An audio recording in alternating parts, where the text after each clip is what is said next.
अपने पसंदीदा शो के फुल एपिसोड देखने के लिए अभी डाउनलोड करें दंगल प्ले ऐप।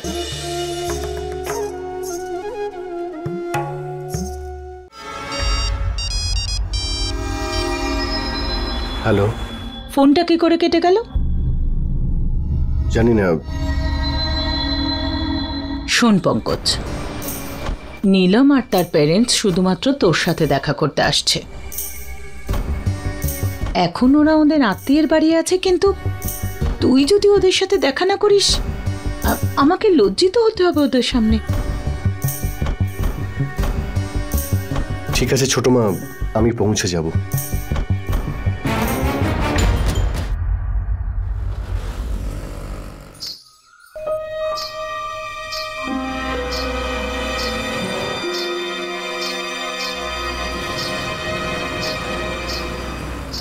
ওয়ান, তুমি ওই হাতটা তোলো, এই হাতটা তোমার রাইট হ্যান্ড। হ্যাঁ, এবার এই হাতটা এদিকে নিয়ে এসো। হ্যাঁ, 2, এবার ঘুরে যাও। 3, 4, 5, 6, এবার এই হাতটা এদিকে, আবার এদিকে, আবার ঘুরে যাও। 3, 4, 5, 6, 3, 4, 1, 2। আরে কল্পনা, তুই তোমরা যাও গিয়ে প্র্যাকটিস করো। আচ্ছা, তোমাকে এভাবে এখানে দেখে খুব ভালো লাগছে। এরকমটা মনে হচ্ছে যেন পুরনো দিনগুলো ফিরে পেয়েছি। হ্যাঁ, দিনগুলো ঠিক আগের মতোই আছে, কিন্তু যে দিনগুলো পেরিয়ে যায় সেগুলো তো আর ফিরে আসে না। কিন্তু কি হয়েছে? দেখা করতে গেছিলাম, কথাও বলেছি। ও ডিভোর্স চেয়েছিল, আমি দিয়ে দিয়েছি। পঙ্কজ কিছু বলেনি?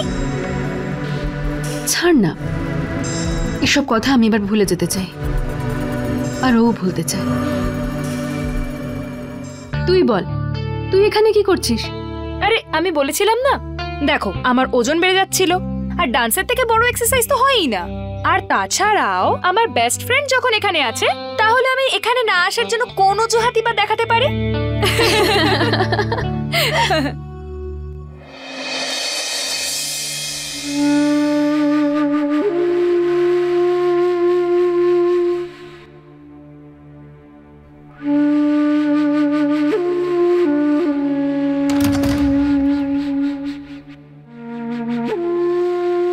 নীলম, তুই এখনো তৈরি হলি না?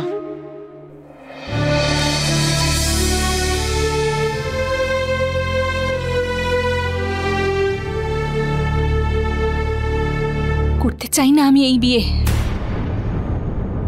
এখন ইচ্ছে না থাকলেও কি আমাকে সাজতে হবে? প্রথমে ওনার ছোট ভাই আমার সাথে বিয়ে ভেঙে দিলেন, আর এখন তোমরা ওর ডিভোর্সি আর অন্ধ দাদার সাথে আমার বিয়ে দিতে চাইছো। যদি তুই এই বাড়ির মর্যাদা নষ্ট না করতিস তাহলে মনে রাখিস নিলাম, তোর বাবা তোকে নিয়ে খুবই চিন্তিত, আর ওনার শরীরটাও ভালো নেই। যদি ওনার কিছু হয়ে যায় তাহলে তার দায় কিন্তু তোর। কোনো কিছু করার আগে তোর বাবার কথাটা একবার অবশ্যই ভাবিস।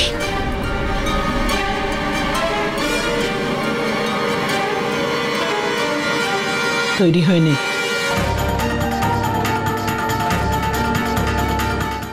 আরে কখনো আমাদেরও তো সেবা করার সুযোগ দিন। হ্যাঁ হ্যাঁ হ্যাঁ, নিন প্রভার সঙ্গে কথা বলুন।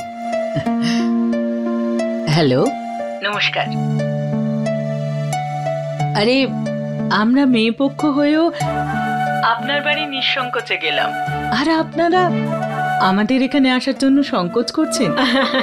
আরে না না, সেরকম নয়, কিন্তু হঠাৎ করেই নিমন্ত্রণ। আসলে কি জানেন তো, ওরা দুজনে বাইরে ঘুরতে গেছে, তাই উনি বললেন যে আমরাও দেখা করি। আর তাছাড়া কফিটা আমি কিন্তু খুব ভালো বানাই দিদি। আচ্ছা আচ্ছা, 1 মিনিট, আমি ওনাকে একটু জিজ্ঞেস করে নিই। আচ্ছা, বিআই মশাইয়ের সঙ্গে নিজেই কথা বলে নিন না। 1 সেকেন্ড। শোনো, দীপুর শাশুড়ি মা ফোন করেছেন, আমাদের সবাইকে ওখানে নিমন্ত্রণ করেছেন।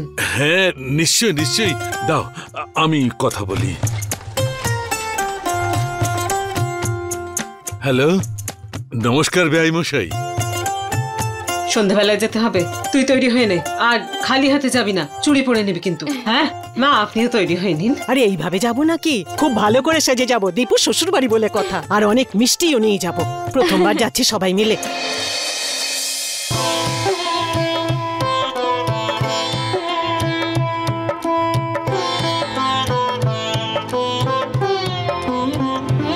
দিদি এই নাও।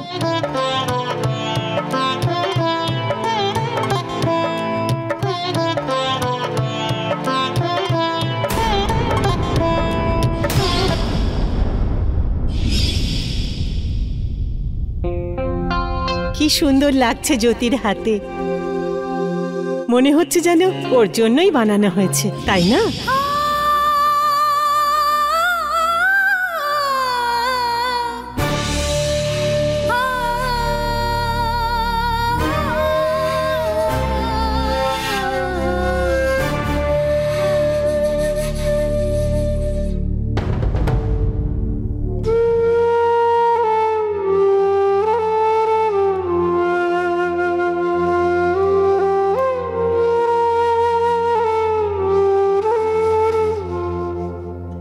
আপনাদের সবাইকে অভিনন্দন।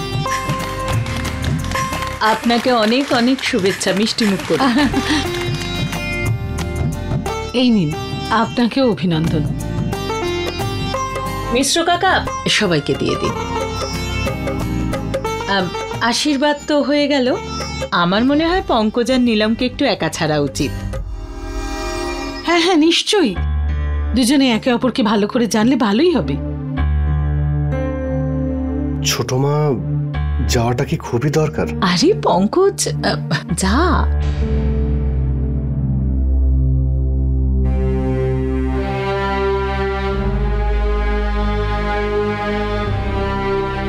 এসো মা।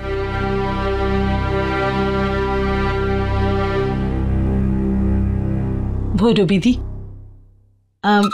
ডিভোর্সের সময় লাগবে কি?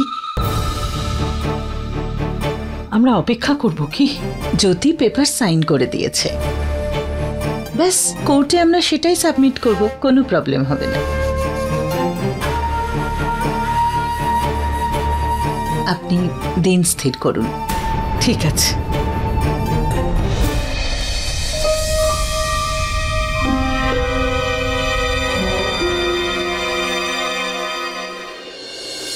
এটা নিন না, স্পেশাল আপনাদের জন্য বানিয়েছি। হ্যাঁ, ওই মিষ্টিটা খুব ভালো খেতে, খেয়ে নাও। এই না, খুব ভালো খেতে। আচ্ছা,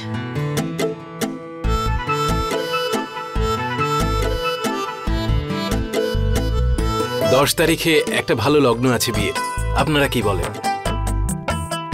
হ্যাঁ ভালোই হয়। একবার কমলবাবুকেও বলে দেখি, উনি আজ এলে এখানেই সব পাকা করে নেওয়া যেত। ওনার হাঁটুর ব্যথাটা কি খুব বেড়েছে? হ্যাঁ বাবা, ওর পায়ের ব্যথা তো চলতেই থাকে, কিন্তু আমি তো হ্যাঁ বলে দিলাম। আরে আমি সাথে এসেছি আর হ্যাঁ বলে দিয়েছি, ব্যাস হয়ে গেল। কি পদ্মা? হ্যাঁ হ্যাঁ একদম। আপনারা বসুন, আমি এগুলো রেখে আসি। আমি আপনাকে সাহায্য না করছি। মা, তুমি বসো, তুমি হলে আমাদের অতিথি। নিজের মেয়ে বলছেন আর অতিথিও বলছেন, করতে দিন না ওকে। চলুন আমিও সাহায্য আরে করি। না না, আপনারা খুব ভালো মানুষ, আপনারা ছেলেপক্ষ হয়েও আমাদের ওপর তো কোনো জোর করছেন না। আচ্ছা চলুন, এই সুযোগে আমাদের বাড়িটাও দেখে নেবেন। আসুন আসুন।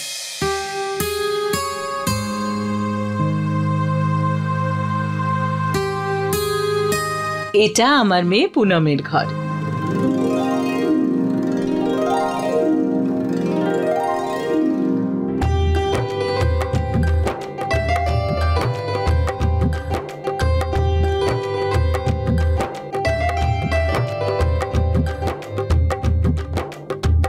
আরে মেয়ে শোয়ার ঘরে টিভি লাগিয়ে দিয়েছো, বা কি সুন্দর। আসলে কি জানেন তো, আমাদের পছন্দ কি আর ওদের পছন্দের সাথে মেলে? আমাদের বাড়িতে তো রিমোট রাখারও জায়গা নেই। মা,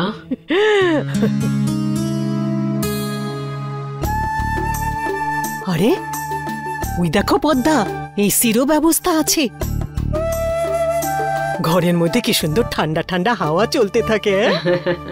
আপনি তো আপনার মেয়েকে একেবারে সাজিয়ে রেখেছেন। আসলে ওর বাবাই ওর মাথাটা খেয়েছে।